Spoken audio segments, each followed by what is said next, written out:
This is the world's largest meditation center, which is situated in Hyderabad, Kanha Shantivanam. -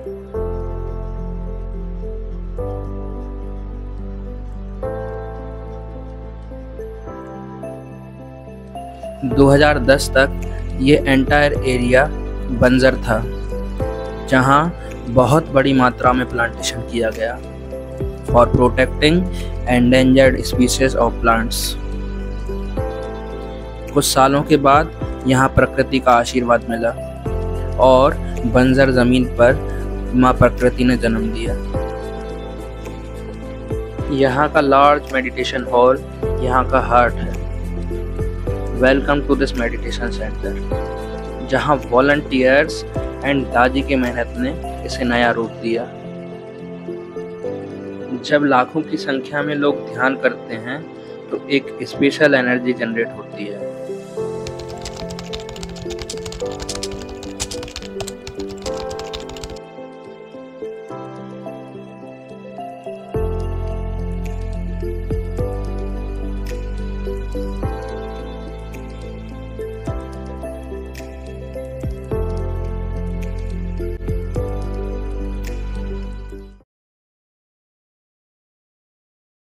हम हो चुके हैं ready. सुबह 5-4:30 के लगभग नींद खुली। अभी यहाँ पर ये मेडिटेशन के लिए योगा के लिए मैट बिछाई जा रही है और ये वॉलंटियर्स हैं, अपने स्वेच्छा से काम कर रहे हैं।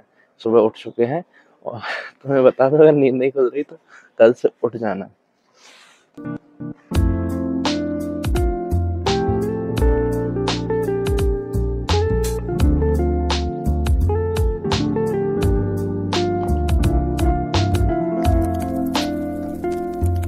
और अभी हो रहा है सुबह का 5:05। तो चलो हम थोड़ा सा घूम के आ जाते हैं, क्योंकि 5:15 से मेडिटेशन है, योगा है। तो यहाँ से थोड़ा सा टहल के आते हैं, क्योंकि अभी तो मैटेज बिछ ही रही हैं और टाइम हमारे पास है 15 मिनट। यहाँ की मतलब हर गार्डन वगैरह जो है ना, तुम देखोगे यहाँ मतलब बहुत ज्यादा हरियाली है। अब ये देखो, ये किसका पेड़ है? किसका पौधा बोलते हैं इसको? नहीं कहते? ये जो भी पौधा है, मुझे नाम ध्यान नहीं आ रहा है। और इसके नीचे देखो, एक दूसरा ही पौधा लगा है। दूसरा ही पौधा ग्राफ्टिंग जिसे कहता है, आई थिंक वो लगा है ये। ओके, ऐसे ही सेम देखो यहाँ कितनी क्रिएटिविटी करके रखी है। यहाँ मतलब पूरी हरियाली टाइप की है। और ये रोड्स वगैरह दिख रही होंगी तुम्हें। ये रोड्स ऐसी बहुत 1400 एकड़ में फैला हुआ प्लांट है। 1400 एकड़ में फैला हुआ इंस्टीट्यूट है, आर्टफुलनेस जो भी तुम कहोगे। एंड चारों तरफ हरियाली है। मतलब हम जिसे कहते हैं ना, जैसी प्रकृति ने हमें दी है। और मैं तुम्हें बता दूं, यहाँ पहले ऐसा बिल्कुल भी नहीं था। दादी की मेहनत और वॉलंटियर्स की मेहनत से यहाँ पे इतनी बंजर जमीन में भी पानी और हरियाली आई है। देन भाई बहुत मिरेकल टाइप है ये। मतलब यहाँ आओ, तुम थोड़ी एनर्जी महसूस करो, पॉजिटिव एनर्जी महसूस करो, मेडिटेशन करो, क्या पता तुम्हारी लाइफ यहीं से चेंज हो जाए। आई थिंक योगा स्टार्ट हो चुका है, तो हम वहाँ चलते हैं, पहले योगा कर लेते हैं, फिर उसके बाद हमारे पास टाइम है ना। तो चलो पहले एक्सरसाइज करते हैं।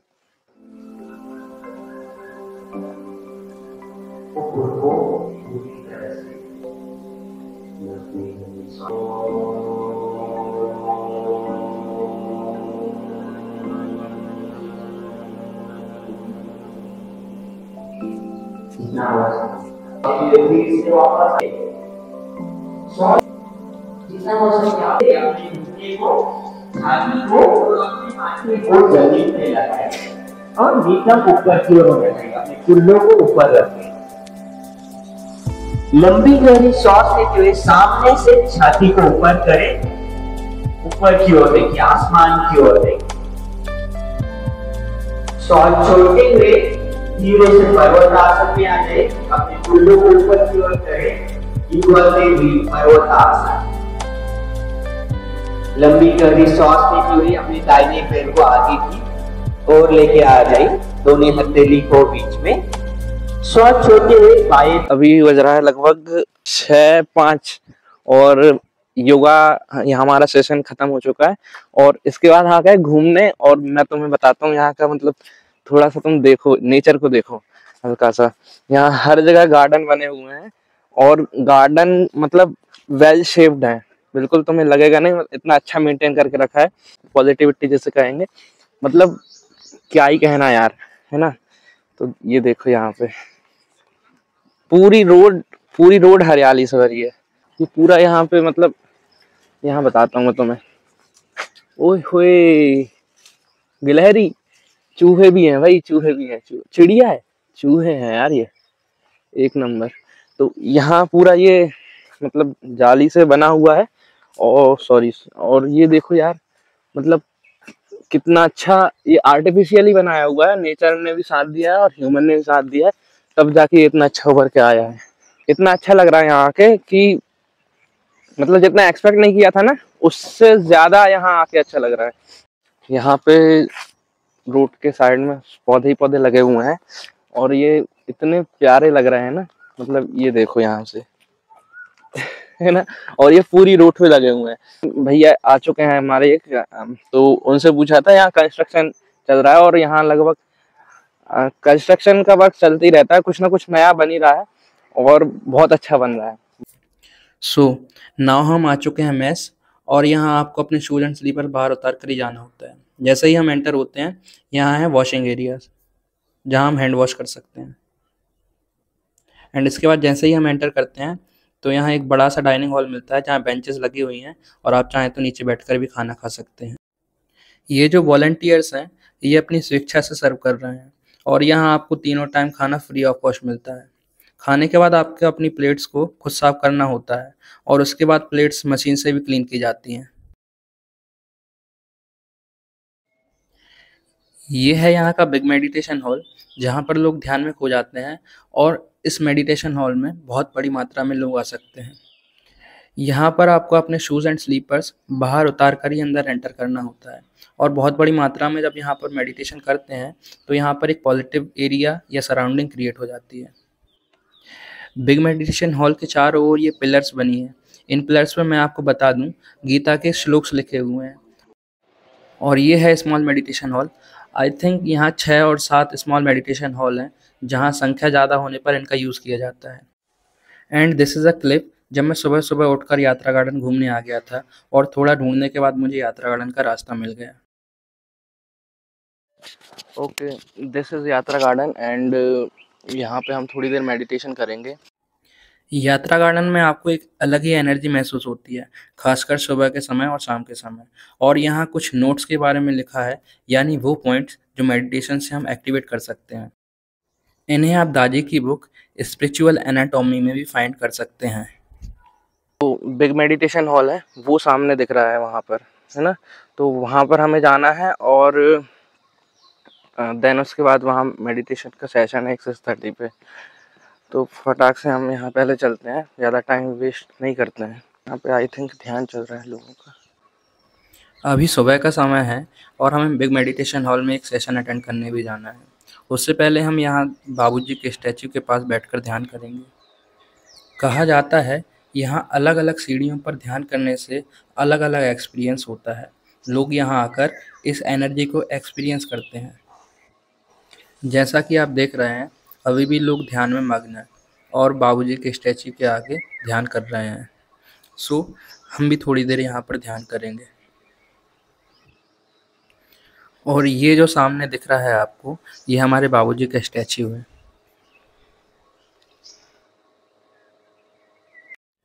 सो यहाँ पर ध्यान करने के बाद अब हम चलते हैं big meditation hall. And before that I think you should know about Yatra garden, so let's explore it.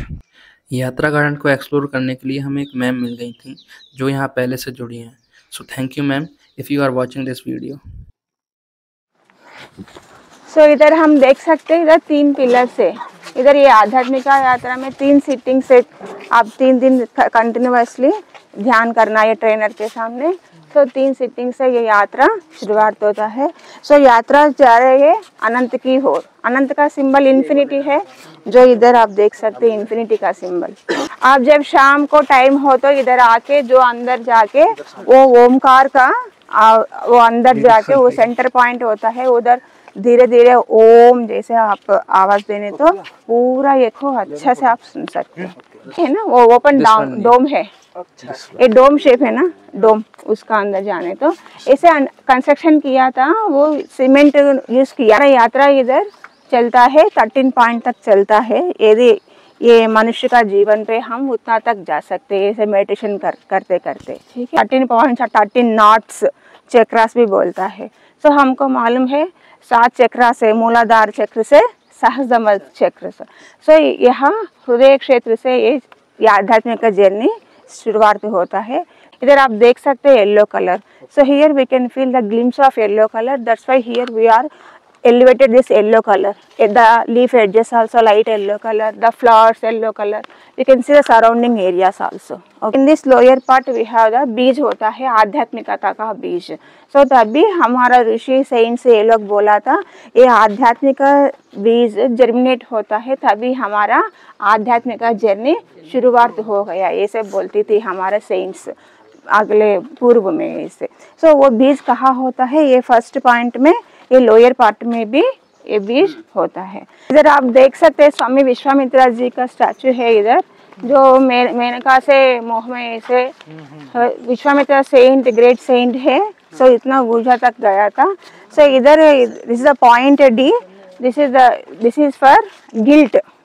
हम इतना ऊपर आध्यात्मिका में इतना प्रोग्रेस लेके इतना ऊपर जाने तो भी एक गिल्ट से फिर नीचे गिरने का चांस होता है। पूरा ये ABCD पूरा पॉइंट्स के बारे में स्पिरिचुअल एनाटॉमी किताब में मालिक दाजी ने इतना बहुत अच्छा से आपको दिया था। स्पिरिचुअल एनाटॉमी बुक स्टॉल में भी अवेलेबल है। So this is the second point, right nipple 3.5 inches down side, you will see the second point. Everything here in red colour. शांत फील होता है जब फर्स्ट पॉइंट में हमको जो इच्छाओं को सेटलमेंट काम डाउन होने के बाद हमको ऑटोमेटिकली क्या मिलता है अंदर, पीस, शांति। सो जब हम यदि फर्स्ट पॉइंट में कंटेंटमेंट नहीं आने तो इधर रेस्टलेसनेस फील होता है। हम अपनी आए तो हम तो उसको गार्डन समझ के, मस्त सुंदर गार्डन समझ के लॉजिक ही समझ में नहीं आता। दादी मालिक रोज आती थी इधर ये कंस्ट्रक्शन करने का टाइम पे, ये डायरेक्शन पे ये होना है, इतना ध्यान रखा था इधर वो करने का। सो व्हाइट कलर देख रहे हैं इधर हम, फायर एलिमेंट का, जो love towards creator, divine love, या हियर वैसे फील होता है। प्यार होता है, जो क्रिएटर कौन है, कहाँ है, उनका ऊपर हमको ज्यादा प्रेम हो जाता है। Air, third is fire, here it is water, so it is a black in colour. इधर रियलिटीज होता है courage, courage versus fear. Planning black, क्या ब्लैकबेरी, ब्लैक नीम ट्री, या sorry this is the black neem. की शायद पत्तियां हल्की सी काली हैं, खा सकते हैं। That's why it is called black. अभी कानापुरा में एक ही plant, and this is only one plant in Kana, black neem tree is very rare, no. ठीक है, इधर fear, first fear layer formed, so when we separated from the source, कहा हम हमारा असली जगह, ये तो वर्ल्ड है, आएंगे हम जाएंगे यहाँ से, लेकिन हमारा पहले पॉइंट होता है सृष्टि का। सो वहाँ से हम सेपरेट होके इधर आ गया था। सो फर्स्ट फियर सेपरेशन, जो मदर का वुम्ब से फर्स्ट बेटा और बेटी आएंगे, वो मदर का वुम्ब से बेबी बाहर आने के बाद रोते हैं, और नहीं रोने तो हम मदर रोएंगे क्योंकि सेपरेशन। अब तक मदर वुम्ब में होके जो मदर खाते हैं वो अच्छा से खाते हैं, मदर ब्रीथिंग करता है अच्छा से ब्रीथिंग, इसका कुछ भी स्पेशल अटेंशन करने का जरूरत नहीं है, जो अपने आप हो जाता है। लेकिन बाहर होने के बाद श्वास अपने आप लेना है, दूध भी पीना है, डाइजेशन भी अपने आप करना है। जो मदर का वुम्ब में वो स्पेशल अटेंशन, जो फोकस, प्रोटेक्शन लेयर, वो सब कुछ बाहर आने के बाद नहीं होता, इसलिए वो रोने का शुरुआत करेंगे वो बेटा ने। फॉर एग्जाम्पल हम 10th में फेल हो तो क्यों फियर लगते हैं हमको, सेपरेशन। वो ग्रुप आगे जाएंगे लेकिन मैं ऐसे ही पढ़ेंगे इधर, So that is the progress is important. इधर courage वर्सेस fear, धैर्य. fear भी एक गुड है. फियर भी थोड़ा चाहिए हमको, क्योंकि मैं ऐसे सेपरेशन होकर इधर ही रुकेंगी. इससे थोड़ा फियर भी हमको चाहिए आगे जाने के लिए. बहुत बड़ा होने तो हमका अवरोध भी होता है. सो इतना चाहिए उतना होना है. करेज, धैर्य भी चाहिए हमको. धैर्य किसका ऊपर जाना, जो प्रेम, थर्ड पॉइंट में हमको प्रेम मिला था, जो प्रेम, इनका ऊपर प्रेम होने तो इनके पास जाना है. कैसे जाना है, वो कौन है हमको पता नहीं, रास्ता क्या है पता नहीं, फिर भी हम जाना है. ऐसे जाने के लिए हमको क्या चाहिए, करेज चाहिए. ये करेज हमको ये पॉइंट में मिलता है. ये वाटर होता है बहुत डीप डेंस होता है ये पॉइंट पे, वैसे हम फील होता है. इधर आप देख सकते हैं लोकेशन कहाँ है. 5th पॉइंट का एयर एलिमेंट है ये ग्रीन कलर. इधर हम glimpse of green colour we feel in this 5th point. This is air element. So पंचभूत में अभी ये 5 हो गया हमारा. मतलब 50% हमारी प्रोग्रेस हो गई यहाँ पहुँच के. 50% ऐसे हम बोल सकते नहीं, क्योंकि ये आगे पे जाना है ना. तो इधर आप देख सकते confusion versus illness. The statue कैसे है, इतना कंफ्यूजन में है, ऐसे जाना है वैसे जाना है, बिल्कुल क्लैरिटी नहीं है. अभी हृदय क्षेत्र माया सर्किल तो कंप्लीट हो गया. अभी हम जा रहे हैं मनो क्षेत्र के आगे. कृष्ण भगवान ने बोला था जब युद्ध के समय में अर्जुन जी को, आप आज्ञा चक्र में ध्यान करो. हाँ, क्यों बोला आज्ञा चक्र के, लेकिन भगवान ने बोलता है वो पवित्र ग्रंथ भगवद गीता में बोलता है हृदय में पश्यसि, मैं हृदय में हूँ. भगवान अपने आप बोला था मैं हृदय में हूँ. लेकिन ये युद्ध का टाइम पे क्यों बोला भगवान ने, इधर ध्यान करो. अभी हमको दादी मालिक ने इतना अच्छा से क्लैरिटी से बोला था. इधर ये 6th पॉइंट में वही बोल रहे हैं. 6th पॉइंट आज्ञा चक्र है ना इधर. This is the power distribution. Power energy को डिस्ट्रीब्यूट करता है. जो वो समय में अर्जुन को एनर्जी चाहिए, फिर क्योंकि वो मैं युद्ध नहीं कर पाऊंगी, मेरे सब लोग मेरे भाई बहने रिश्तेदार है, इससे फील होती थी. फिर भी युद्ध करने का जरूरत तो है उधर. सो उसी समय में उनको एनर्जी चाहिए, पावर चाहिए युद्ध करने का. सो ये 6th पॉइंट ये है, पूरा यूनिवर्स को डिस्ट्रीब्यूशन करता है, पावर एनर्जी डिस्ट्रीब्यूशन. इसलिए अर्जुन को श्री कृष्ण जी ने बोला था आप आज्ञा चक्र में ध्यान कीजिए. लेकिन हमारा भगवान को जो ढूंढना चाहिए वो हृदय में पश्यसि, हार्ट में ढूंढना है. इसलिए हम करता है हार्ट में मेडिटेशन कर रहे हैं. 7th पॉइंट है अभी ये पावर हाउस ऑफ एनर्जी. पूरा एनर्जी इधर यहाँ से पूरा यूनिवर्स को एनर्जी ये 7th पॉइंट से मिलता है. दुर्वासा महामुनि का इधर है 7th पॉइंट का बारे में इधर पूरा लिखा था. आप दुर्वासा महामुनि का पीछे जो लोग होता है वो रोने लगते हैं, क्योंकि ये 7th पॉइंट का अनदर एंड का लक्षण प्राप्त हुआ था. 7th पॉइंट काल चक्र को देख सकते हैं इधर, ये महाकाल चक्र है. सुदर्शन चक्र हम देखते हैं भगवान श्री कृष्ण के हाथ में. तो जो Sudarshan Chakra like a candle in front of sun, that much powerful this is. The total universe will get the power from this 7th point itself. 7th and 8th point. 7th and 8th point का पीछे 1.5 inch अंदर ये point होता है सरस्वती माँ का point. ये है 9th पॉइंट है point of humility. Humility Hanuman means मान अपमान को नहीं सोचेगा. जो राम बोलता है जो काम वो तुरंत करेंगे. So that is this point is for humility.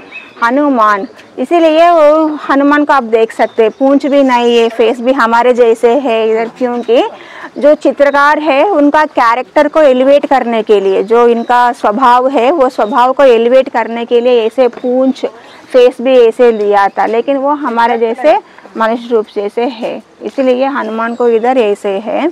Hanuman नहीं सोचेंगे, ये जो राम बोलेंगे तुरंत राम का नाम लेके वो कार्य करके आते हैं. जो भगवान का 13th पॉइंट जाने के रास्ता में हम 10 पॉइंट पे आ गए. सो ये टाइम पे ईगो ऑलमोस्ट ड्रॉप डाउन हो जाता है. ईगो सो बिना ईगो का हम सर्वाइव भी हो सकते नहीं। इसलिए ये पॉइंट में खुद ही जो हम लोग काम भी करते हैं, लेकिन वो भगवान जो स्मॉल बच्चे कैसे खाना पीना पिलाना मम्मा ध्यान करता है, ऐसे आप भगवान बोलो, गुरुजी बोलो, नेचर बोलो, सो उनका ख्याल हमारा ऊपर होता है। आप इधर देख सकते वक्ता ने मेडिटेशन कर रही है, लेकिन सब काम किसका द्वारा हो रहा है? उनके द्वारा ये हो रही है। एक कॉन्शियसनेस बढ़ के जाता है। सच्चित आनंद बोलता है, इधर इतना आनंद मिलता है, यही मेरा लास्ट अंत है। यहाँ से बाहर आने को भी हमको मन नहीं होता है। बच्चे होता है तो मम्मा इधर ये प्लेस इतना अच्छा है, मैं इधर ही रुकेंगे, ऐसे जिद्दी करते हैं। लेकिन मम्मा क्या बोलता है, नहीं नहीं हम और आगे जाना है, चलिए, ऐसे लेके जाते हैं। ऐसे हमको भी गाइडेंस मिलके हम आगे भी जाएंगे। है 12th पॉइंट, ब्रह्मरंध्र का पॉइंट। इधर पीछे हेयर नॉट करते हैं ना हम लेडीज, और पंडित लोग भी डालते हैं, छोटी डालता है इधर। सो ये ब्रह्मरंध्र का क्या है, मीन्स जब कंसीव होने के टाइम पे, कंसेप्शन टाइम पे जो सोल एंटर होता है ब्रह्मरंध्र से, स्मॉल बेबी का अंदर सोल चले जाता है मदर वूम्ब में। सो जब सब लोगों को ऐसे सोल बाहर नहीं आता है, आत्मा ऐसे ब्रह्मरंध्र से बाहर नहीं आएंगे। जो सोल अच्छा से एलिवेट होता है उनका ही सोल ब्रह्मरंध्र से बाहर आता है। ठीक है, यही 12th पॉइंट है। यहाँ से हम और आगे जाने तो इधर सोल बाहर आने के बाद वो वाइब्रेशन जो हम तक जो हमारा संपद होता है ना, कहाँ वाइब्रेशन में हम है, वो वाइब्रेशन पे जाता है। यदि हम अच्छे से ध्यान करके अच्छे से प्योर होने तो यहाँ 12th पॉइंट से 13th पॉइंट तक ऐसे जाता है। कुछ भी हम सीखने का नहीं हुआ, ऐसे पूरा लाइफ में नहीं हुआ, फिर क्या बोलता है, अम्मा आप सीखने का और थोड़ा है, और एक टाइम जाके अच्छा से सीख के फिर आ जाओ, ऐसे फिर हम पीछे जाएंगे। तो जब हमारे ऊपर जाने का टाइम हो जाए तब समझ आएगी, तो फिर तो ले ही जाएंगे ना। इसलिए हम कॉन्शियस होना है, कॉन्शियसनेस। इसलिए यात्रा गार्डन पे हम है ना, ध्यान करने का टाइम पे कहाँ है, कैसे कर रहे हैं, हमारा हार्ट हमको गाइडेंस देता है। हमारा हार्ट हमको जरूर गाइडेंस देता है, लेकिन वो हार्ट गाइडेंस सुनने का करेज चाहिए हमको। ये काम करो, ये काम नहीं करो, ऐसे हमारा हार्ट हमको जरूर गाइडेंस देता है। 13th पॉइंट है, दिस इज या इधर होता है ब्रह्मरंध्र के भी नीचे है क्या? हाँ, जिधर छोटा दिमाग है। करेक्ट, पूरा चिप होता है तो सबकॉन्शियस माइंड का वो नीचे। बहुत साइंटिफिक है ये मेडिटेशन पूरा। हमारा स्पेल कैसे होता है, ऐसे स्लोप होता है ना, इसलिए हम इधर भी स्लोप कंस्ट्रक्शन किया था। This is the point of nothingness, कुछ भी नहीं है, नथिंगनेस खत्म हो गया बस। कब आए, फिर कब भी हम जी सकते, ये लाइफ में 13th पॉइंट हम अचीव करने के बाद मौत होने का जरूरत नहीं है, फिर भी हम जी सकते जी, यही लाइफ टाइम में हम ये भी रीच हो सकते। हाँ, वो सो आफ्टर दिस यहाँ पर दो बच्चे मस्ती कर रहे थे, तो सोचा इनके साथ थोड़ी मस्ती कर लें।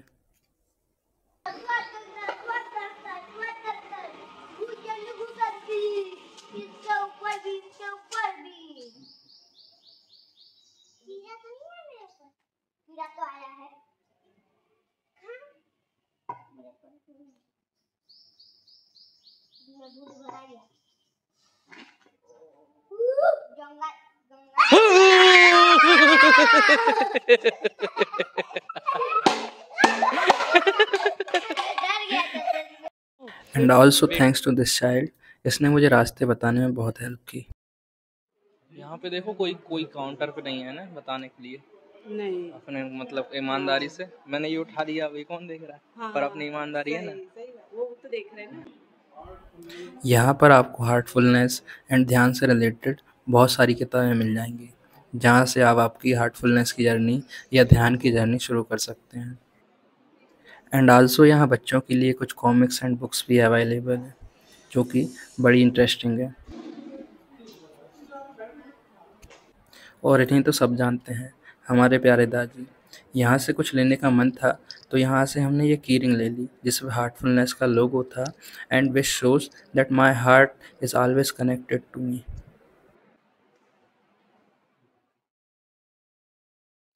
नर्सरी की तरफ हम जैसे ही बढ़े तो ये गाइड हमें मिले, और कोइंसिडेंस ये हुआ कि नर्सरी दीवार के उस साइड थी और हम दूसरे रास्ते पर आ चुके थे। चलो बढ़िया वॉकिंग हो जाएगी। एंड नर्सरी आने के बाद हमें दूसरे एक्सपीरियंस्ड गाइड मिले जिन्होंने हमें इसे एक्सप्लोर करने में मदद की। So thank you sir if you are watching this video. ये जो नर्सरी डेवलप किया उसका पीछे रीज़न ये है कि हमारा पूरा वर्ल्ड को ग्रीनरी करना है। तो हमारा हार्टफुलनेस सेंटर जो है, हार्टफुलनेस मेडिटेशन सेंटर, इसका एक इनिशिएटिव लिया है और अभी धीरे धीरे पूरे वर्ल्ड पे ये फैल। हार्टफुलनेस सेंटर आज के डेट पे एक वर्ल्ड एम्बेसडर है। एग्लोनिमा रेड लिपस्टिक के नाम से। हाँ, शेड लविंग प्लांट्स है और एयर प्योरीफायर के लिए बहुत अच्छा है। कोयले में बेसिकली क्या होता है, हम लोग जब खेती में वो डालते हैं ना, NPK डालते हैं, तो कोयले खुद ब खुद NPK है, इसमें नेचुरल NPK रहते हैं। इसीलिए हम लोग फार्मर्स को बोलते हैं कि वो जो NPK हम केमिकल्स की थोड़ा डालते हैं ना, वो नहीं डाल के अगर ये डाल दिया जाए, हाँ, तो धीरे धीरे हमारा क्या होगा, सॉइल भी फर्टाइल होते जाएगा। डेंजरस है, इसको टच करने से इसका अंदर छोटा छोटा थॉर्न रहते हैं, वो फिंगर्स पे आ जाते हैं। अच्छा, नेचुरली आप अगर जानते हैं तो इस पत्ते को बॉयल करके कप जब होते हैं वो ड्रिंक कीजिए तो कोई हार्म नहीं। कोई क्रिसमस ट्री के नाम से जानते हैं। इसमें बनाना नहीं आते, ऑर्नामेंटल ऑर्नामेंटल है, सजावट के लिए। ऐसे फैलते जाएंगे। बिल्कुल बनाना। हाँ, यूज है, एयर प्योरीफाई करते हैं और अच्छा ऑक्सीजन देते हैं और हार्डी प्लांट है, देखने में पूरा एवरग्रीन रहते हैं। देखते थे लोग आके, अरे ये नर्सरी गड्ढा के अंदर नर्सरी क्यों बनाए है? ये गड्ढे के अंदर नर्सरी नहीं है, ये सीवेज ट्रीटमेंट प्लांट है। इसमें 2.5 मीटर का गहराई है जिसमें वो हम गिट्टी डाले हैं। ये पौधे के जड़ में एक अलग अलग सा बैक्टीरिया पैदा होता है नेचुरली। जो हमारा खेती में गोबर डालते हैं, वो गोबर बैक्टीरिया डिकम्पोज करता है, लेकिन बाद में जब भी क्रॉप्स डालते हैं वो अच्छे होके के आते हैं। बिल्कुल वैसा ही जब गंदा पानी इसके जड़ में से भेजते हैं, ये बैक्टीरिया पूरा उसको डिकम्पोज करके उसको पौधे के लिए खाना बनाता है वो। सो जो हमारे गंदगी चीज़ है इसके लिए खाना है, तो ये पूरा अपटेक कर देते हैं। अभी वहाँ देख सकते हैं आपको साफ हुआ पानी, तो ये पूरा पानी जितने भी तालाब में है ये पूरा वापस जाता है ये नर्सरी को फीड करने के लिए। तो एक बूंद पानी भी यहाँ खराब नहीं करते हैं।